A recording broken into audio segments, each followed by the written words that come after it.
Je m'appelle Miko Mered, je suis spécialiste des régions polaires, l'Arctique et l'Antarctique. L'objectif de mon travail, c'est simplement de comprendre où va l'Arctique d'un point de vue politique, économique et aussi évidemment sécuritaire et militaire. Ce qui est particulier en fait en Arctique, c'est que tous les territoires n'ont pas été des poches de tourisme relativement tôt.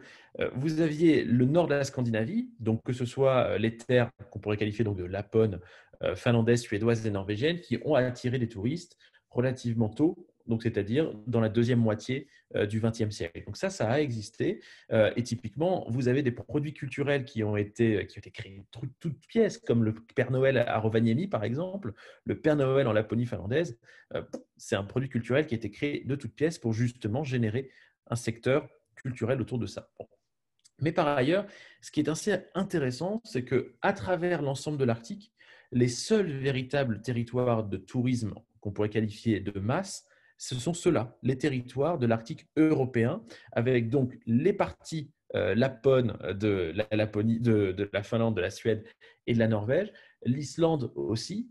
L'Islande, je ne sais pas si tout le monde va le considérer comme arctique, en tout cas autant que d'autres territoires, mais c'est évidemment une grande poche historique de tourisme. Et puis, il y a un autre territoire qui petit à petit est en train de prendre de l'essor, c'est le Groenland. Sur le Svalbard en particulier, ce qu'il faut savoir, c'est qu'en fait, il n'y avait pas de tourisme jusqu'à 1990. Le tourisme a été ouvert au Svalbard à partir de 1990. Donc, avant ça, pas de tourisme. Et tout d'un coup, un intérêt majeur.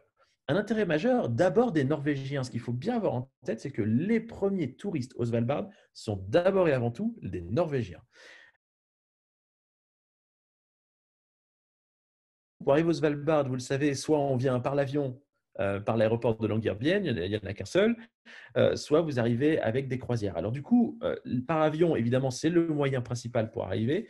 Et en gros, sur la période 2015-2018, vous allez retrouver des chiffres aux alentours de 80 000 touristes qui arrivent, 80 000 personnes pardon, qui arrivent sur le Svalbard par avion. Et sur ces 80 000 personnes, il y en a quand même une petite partie qui sont des travailleurs, hein, donc ils ne sont pas là pour faire du tourisme, mais fondamentalement, c'est un chiffre qui est en progression et qui est en progression en particulier depuis les années 2012-2013, où il y a eu une véritable augmentation du nombre de sociétés qui se sont créées pour développer le tourisme au Svalbard. Pour vous donner un ordre d'idée, vous aviez à la fin des années 2000 quelque chose comme 300 entreprises au Svalbard qui étaient liées de près ou de loin au tourisme. En 2015, vous en aviez à peu près 500.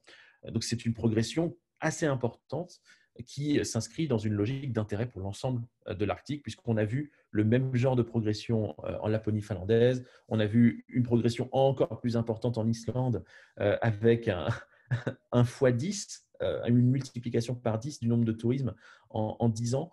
Donc, du coup, c'est quelque chose qui a lieu dans l'ensemble de l'Arctique. Maintenant, ce qui est assez particulier donc, au Svalbard, c'est la question des croisières.